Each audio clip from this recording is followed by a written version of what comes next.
नमस्कार, मैं आर.डी. भारती और आप देख रहे हैं बिहारी सुल्तान। बिहारी सुल्तान चैनल पर पूरे देश का विश्लेषण आपको मिलता है। हर रोज़ की खबरें मिलती है और वह खबर मिलती है जो सच हो। हम आपको सच दिखाते हैं। कई सच्चाई तो ऐसी है जो बिल्कुल यूनिवर्सल ट्रूथ है, परंतु हमारे राजनेता समझते ही नहीं। हमारे कुछ राष्ट्रीय प्रवक्ता जब टीवी चैनल पर आते हैं तो वह सीरियल को देखकर, टीवी के अंदर किरदारों को देखकर आते हैं। देश की अर्थव्यवस्था देखकर नहीं आते हैं, अपने नेता से सुनकर और समझकर नहीं आते हैं। कई ऐसे राष्ट्रीय प्रवक्ता हैं। लेटेस्ट खबर यह है कि कल 3 सितंबर है और कल जीतन राम मांझी जो हिंदुस्तान आवाम मोर्चा के अध्यक्ष हैं, वह एनडीए का हिस्सा हो जाएंगे। आश्चर्य तो इस बात का हुआ कि जो उनके हिंदुस्तान आवाम मोर्चा के जो पार्टी प्रवक्ता दानिश रिजवान ने ये कहा कि नरेंद्र मोदी की विकास धारा में अब हम जो है शामिल होने जा रहे हैं, तो पिछले 6 महीने साल भर से देख रहा था आधे आधे घंटे तक संबित पात्रा से लड़ कर लोगों का वक्त क्यों खराब कर रहे थे। अगर वो विकास की धारा थी, विकास की यात्रा थी, तो आप क्यों वक्त खराब कर रहे थे और आज आप उनके साथ हो रहे हैं।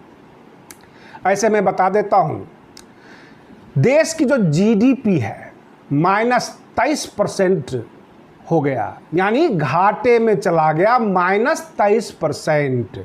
और जब सवाल पूछा गया संबित पात्रा जी से तो वो बिल्कुल सीरियल वाले अंदाज में कहा कि रसोड़े में कौन था, यानी रसोई में कौन था।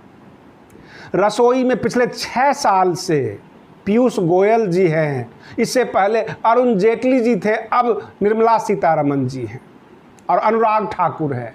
रसोई में तो कोई और नहीं है। जब सत्ता आपके हाथ में है तो रसोई की जिम्मेदारी भी आपकी ही है। किससे सवाल पूछ रहे हैं। और रही बात विपक्ष की, तो राहुल गांधी जी ने जो 9 महीने पहले कहा था वह सच, 6 महीने पहले कहा वह भी सच। अब तो ये मानना पड़ेगा कि राहुल गांधी जो भी बोलते हैं सच ही बोलते हैं।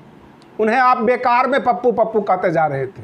9 महीने पहले उन्होंने कहा था कि विदेशों में कोरोना तांडव मचा रहा है, इटली में, बाकी जगह जो है काफ़ी हंगामा हो रखा है। आप जो है एयरपोर्ट को बंद कीजिए, अंतर्राष्ट्रीय सेवा बंद कीजिए, और आपने मजाक में लिया था।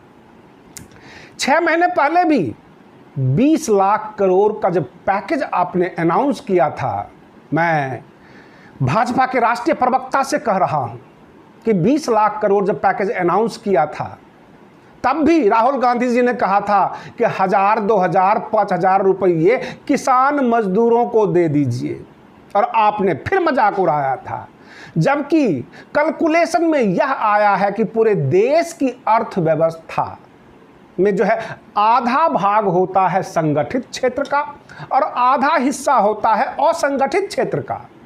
असंगठित क्षेत्र में किसान, मजदूर, रेहड़ी पटरी वाले जो भी घूम फिर कर काम करते हैं, मजदूरी करते हैं, वो सारे असंगठित क्षेत्र के हैं।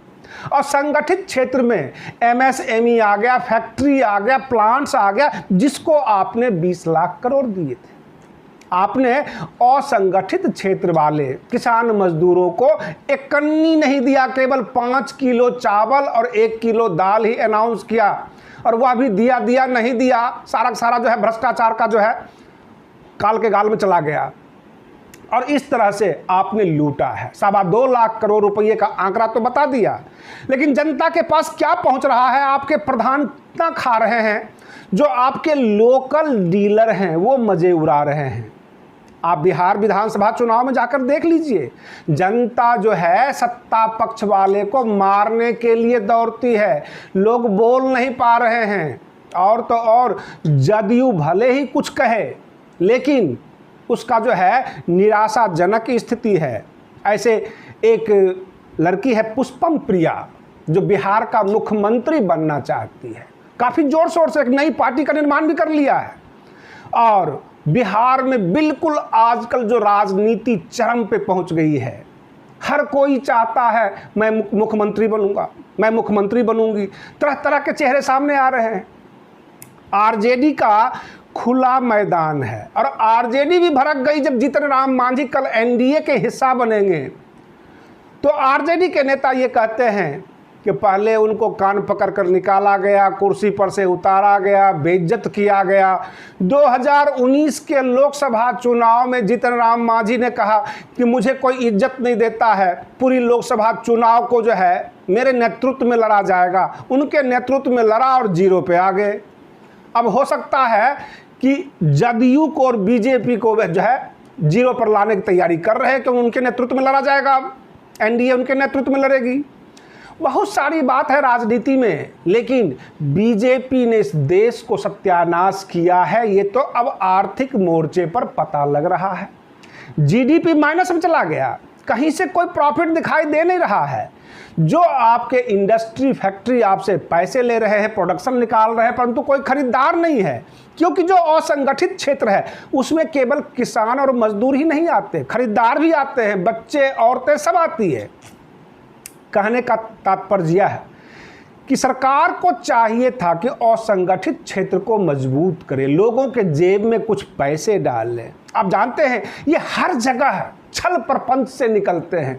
NIIT यानी नीट और जी को ये एग्जाम ले रहे हैं, परंतु SSC का क्यों नहीं, UPSC का क्यों नहीं, APO का एग्जाम क्यों नहीं, BPSC का एग्जाम क्यों नहीं?